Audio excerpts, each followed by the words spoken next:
गेले, आम्हाला सुद्धा बोलवलं, आम्ही पण आज बरोबर म्हणजे 1 वर्ष पूर्ण म्हणजे आपले वास्तवी अन्याय अत्याचार तुम्हा सर्वांना ती गोष्ट काय रिपीट करण्यासारखं नाही, परंतु आदिवासी भगिनींवरती म्हणजे नग्न अवस्थेमध्ये धिंड खाली बलात्कार केले. आज सुद्धा 1 वर्ष पूर्ण होत आहे, तरी सुद्धा मणिपूरमध्ये परिस्थितीमध्ये सुधारलेली नाही. ह्या देशाचा पंतप्रधान गृहमंत्र्याने ठरवलं तर 1 आठवड्यात काय 5 दिवसामध्ये परिस्थिती आटोक्यात येऊ शकते. कारण काय मणिपूर फार मोठं राज्य नाही, आपल्या धुळे नंदुरबार जिल्ह्यात एवढंच राज्य आहे, परंतु त्यांना जाणून बुजून ते पेटतं ठेवायचं आहे. कारण प्लॅटिनम सारखा जो आपण खनिज संपत्ती म्हणतो ती फार मोठ्या प्रमाणात मणिपूरच्या जंगलामध्ये आहे आणि ती मणिपूरचं जंगलच पूर्ण अदानी नामक म्हणजे आपण सर्वच ओळखतो. आता मी आता जास्त काही बोलणार नाही. अदानी आणि या देशामध्ये 2च उद्योगपती राहिलेले आहेत, त्यांना पूर्ण देशच विकायला म्हणजे त्यांच्या नावाने घाण ठेवायचं बाकी राहिलंय. सार्वजनिक कंपनी सुद्धा विकून टाकलेले आहेत. त्यांचा पैशांचा हिशोब केला तर तो कुठे गेला, काही गेला तरी आपल्याला माहिती नाही. आज देशावरती प्रत्येक नागरिकावरती जवळपास 1.5 लाख ते 2 लाखाचं कर्ज आहे, एवढं प्रॉपर्टी विकून सुद्धा. म्हणजे अदानी नावाच्या एक उद्योगपतीला पूर्ण म्हणजे मणिपूरचं जंगल आहे ते विकून ऑलरेडी टाकलेलं आहे. म्हणून हे सर्व चालू आहे. आपल्या भागामध्ये मी सांगायचं गेलं तर आपण छत्तीसगडमध्ये बघतो हंसराज जंगल, तिथे सुद्धा आपल्या आदिवासींच्या जमिनी आहेत, त्या सुद्धा विकून टाकलेल्या आहेत. त्यांचं लक्ष आपण हे राजपीपळा वगैरे आहे तिथे तर मोबदला सुद्धा तुम्ही बघत असाल यूट्यूबमध्ये की महिलांना तिकडे ते आदिवासी त्या, कारण आपण नेहमी म्हणतो जल जंगल जमीन आपलं आहे, आपल्या मालकीचं आहे, 7/12 आपलं आहे, आपल्याला कोणी नाही. परंतु ते साहेबांनी सांगितलं वन हक्काचे असतील, जमिनीचे कायदे असतील, इतर पेसा ॲक्टचे कायदे असतील, घटनाच बदलली तर सगळं निघून जाणार आहे. आपण असं म्हणू शकत नाही की आमच्या नावाने 7/12 आहे, तो 7/12 केव्हा जोडून जाईल त्याला भी ठिकाणा राहणार नाही. म्हणून तुम्हा सर्वांनी जागरूक राहणं काम आहे. आज देशामध्ये असंख्य प्रश्न आहेत, मग त्या महागाईचे असेल, बेरोजगारीचे असेल, आज म्हणजे भरपूर जवळपास आपण म्हणतो की मागे सुद्धा 10 वर्षापासून या देशाचे पंतप्रधान मोदी साहेब सांगत होते की दरवर्षी आम्ही 2 कोटी रोजगार देऊ म्हणजे नोकऱ्या देऊ, 15 लाख रुपये दे प्रत्येकाच्या खात्यात देऊ. आजपर्यंत 10 वर्ष झाले कोणाचे म्हणजे आलेले आहे. तर आपण सगळं समजून घेतलं पाहिजे मित्रांनो. बोलण्यासारखं फार आहे. आपल्या इथे तर हिनाताई डॉक्टर गावित एकाच घरामध्ये, झेडपी अध्यक्षपद एकाच घरामध्ये, फक्त त्यांना पैसा खाण्याचं काम चालू आहे. आणि जे काँग्रेस पक्षाशी एकनिष्ठ आहे त्यांना कोणत्या पद्धतीने त्रास द्यायचं हे जागतं उदाहरण रायसेटचं आहे. म्हणजे आपला कोणताही काँग्रेसचा मोठा नेता असेल किंवा काही असेल त्यास फक्त त्यांनी ईडी, इन्कम टॅक्स ह्याच्या माध्यमातून म्हणजे सगळं काँग्रेसचे फाडाफूट करण्याचा प्रयत्न केला आहे. त्याच्यामध्ये उभाटा म्हणजे उद्धव बाळासाहेब ठाकरे पक्षाचे असतील, शरदचंद्र पवार साहेबांचे अजितदादांवरती 70,000 कोटीचा भ्रष्टाचार उघडकीस आणला, तिथे सुद्धा काही झालं नाही. काल परवा म्हाळाच्या एका याच्यामध्ये साखर कारखान्यावरती मोठी कारवाई झाली. म्हणजे कुठेतरी त्या पक्षाशी जोडले गेले लगेच कारवाई करायचे आणि आपल्या पक्षात जोडायचं काम केलं करताय. परंतु रायसेटचे उत्तम उदाहरण म्हणजे पोटा पाण्याच्या प्रश्नावरती बी त्यांनी, परंतु कधी रायसेटने कधी गेलं नाही. म्हणून रायसेटचं अभिनंदन. कारण त्यांच्या क्रेशरवरती गाड्या सुद्धा जप्त आहे सेट. त्यांना अजून फार मोठ्या आपण म्हणतो 5 कोटीचं 10 कोटीचं कामं देऊ हे सुद्धा त्यांना सांगितलं घरी, परंतु कधी त्यांनी त्यांच्याकडे भीक मागितली नाही आणि दाब सुद्धा दिले नाही. म्हणून तुम्हाला सर्व कार्यकर्त्यांना एक विनंती आहे, त्या जो ते आता 200 रुपये फुले वाटतील तो काही त्यांचा पैसा नाही. आपल्या लोकांकडून जो आदिवासी खात्याचा जवळजवळ 15,000 कोटीचा बजेट आहे त्याच्यामधूनच टक्केवारी हे शरद गावित यांनी तर गाई, म्हैसी, बकरी यांच्याकडून वाढतात, त्यांच्याकडून बी टक्केवारी सोडून आहे. रस्ते तर खाऊनच गेले तुम्हाला माहित आहे. तुला म्हणजे तर काय आकडा मालूम आहे ते रस्ते म्हणजे BNCचे रस्ते सुद्धा म्हणजे खाऊन गेलेले आहेत ते सुद्धा आकडे आहेत. मी तर वरती तक्रार केली आहे ZP मध्ये तर आम्ही हायकोर्टात गेलेलो आहे. बेले काले आता चौकशी होईल तर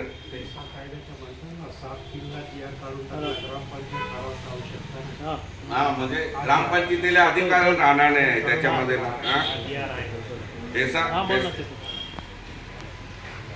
PR सुद्धा झालेला आहे. दिलीप दादाने सांगितलं म्हणजे आपण काही सांगितलं दिलीप भाऊ किंवा दादा तुम्ही भरडूचं असेल किंवा बोरपाड्याचं असेल जे डॅम मध्ये पाणी सोडलं कलेक्टर मॅडमने रितसर त्याच्यामध्ये माझा संदर्भ टाकलेले आमदार शिरीष कुमार आंबाडा होते गुलाबदादा माई माई माई त्याके पाय सोडी था बिंदा तो पाय सोडी पण होण्याच काहीतरी फक्त फिरत आहे त्या माई सोडा बिया आम्ही केलो काही तो जाखीरी आहे आपण मी तो व्हॉट्सअपवर ठेवा आम्ही आपण आखताना केताना आज आखान जाय तर आम्हा पिरवणा नाईक साहेब म्हणजे जुन्या गोठे बी आखान जाय खूप टाइम जाय आम्ही माणिकराव जाधव ने सुरुपसिंग नाईक साहेब म्हणजे हे आता म्हणून म्हणजे जे म्हणजे कार्यघाट पासून म्हणजे कार्यघाटा डॅम रिओपन थेट तुम्हा वांदळा दिवेरांचा जे आहे ते मोठ्या धोरणे बांधायची आहे आणि धोरणे बांधाय त्यामुळे आज तुमचं होलगार वांदळ्याकडे म्हणजे सगळे बागायत करायला लागले लोक जे 500-1000 रुपये कमायचे ते लाखोने कमवत आहे. आखा लोक बागायत घेतात म्हणजे त्या टायमात त्या घेतो ना त्या सुद्धा आपण लोक गुजराताम जाईल म्हणजे आपण उभी खेती की गुजराताम खेळो म्हणजे मोजरी केरण जाता हो आपण मोठा समजून विचार आहे लाईटी प्रश्नावरी शिक्षणा प्रश्नावरी त्या टायमावर ती खूप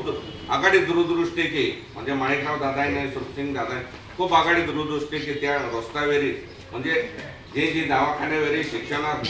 शासकीय आश्रमशाळावरी आज सुद्धा नाईक साहेबांनी माणिकराव दादा जहाम साहेब मंत्री आता आपण जयंतराव म्हणजे 4500 आश्रमशाळा दिले म्हणजे त्या टायमात आज डॉक्टर गावित म्हणजे त्या टायमाला त्यांची फ्री में दिली आता डॉक्टर गावित एक बी त्या एखादी संस्था दिली आज त्या रेट बँड 3-4 कोटीले एक शाळा ना खातो आरोप केला जाय गोगा सारखं खूप आखणो सारखं आहे हिनाताई आज ती काय आता खासदार आहे ठेकेदारां मात में आधे मोबाईल बंद करावे यागी पैसा ले मोदील ले यादी आघाडी एखाद्या फाटल्या बी ही परिस्थिती आहे. तर आपण मोठा विचार केलो आहे आपण या देशा घटना जी राज्य घटना आहे संविधान आहे आज ते पुढे दाखवून की घटना जर बदलायची तर आपण लोक अल्पसंख्या काय परिस्थिती आज राहुलजी गांधी नेहमी आखे की जातीनिहाय जनगणना वेरांद होते जातीनिहाय म्हणजे आज पंतप्रधान आखो डाटो म्हणजे सेंट्रल गव्हर्नमेंट आखो डाटो तयार आहे जातीनिहाय जनगणना पण पदे डिक्लेअर ना केता राहुलजी आखे की जातीनिहाय जनगणना केली तर तुम्हा मोठा अल्पसंख्याक म्हणजे टीम अख्खा झाला ते प्रत्येककडे आपण त्या फायदा येणार आहे. आज आपण सवलतीने की जाय मोठ्या जे काय आहे त्या गोठ्याने की जाणारे आपण आज आपण पिढी आहे पण आवणारी पिढी आपल्यामध्ये म्हणजे खूप वाईट परिस्थिती रे शिक्षणा बाबतीत आरोग्या बाबतीत प्रत्येक ठिकाणी GST टॅक्स लागवी देतो. आज अदानी अंबानी तर शाळा शिक्षण संस्था भी वेची दिली आहे आपण पोहऱ्या म्हणजे फ्री में शिक्षण लेते हैं हॉस्टेलवर देते हैं किंवा जी शासकीय आश्रमशाळा तुम्हाला जहाँ वो जो घटना बदलेगी म्हणजे पहिले नाही पैसा म्हणजे फीस दाम पडणारी आहे आपण लोक काही एवढा फीस देणार आहे तो मोठो सारासार विचार के जा तुम्हाला आपण आणि परत प्रियंकाजी 9 तारखेला आवणारी आहे ती खातर आपण तालुक्यामध्ये जास्तीत जास्त लोक आहेत खूप लोक आहे या की बहीण बी काही की नियोजन केलं ते नंतर दाखवून जायचे पण जास्तीत जास्त गाड्या केलं आहे पब्लिक वाद देखाणं आहे कारण जहाँ जहाँ गांधी घराना म्हणजे कौन मैंने आपको नंदुरबार जिल्हा केटो भी आहे म्हणजे Indiraji very Rajivji very Sonia ji very जहाँ जहाँ नंदुरबार जिल्हा जहाँ इलेक्शन निवडणुकी पुरता प्रचार सभा आल्या त्या या देशा वातावरण बदलायचे आहे आणि ते काँग्रेसचा म्हणजे काँग्रेस सरकार प्रणित म्हणून दिलीप नाईक साहेब आम्ही दाखव की जर प्रियंका जी गांधी पाग लागी गई हो तो या देशा वातावरण बदलायचे आणि निश्चितच भाजपान मानना हो आता 200-250 होते जागा मिले नाही आणि सरकार ही म्हणजे लोक जो यूपीए आहे ती निश्चितच सरकार होणार इंडिया म्हणजे इंडिया आघाडी सरकार होय हे की आजची परिस्थिती आहे।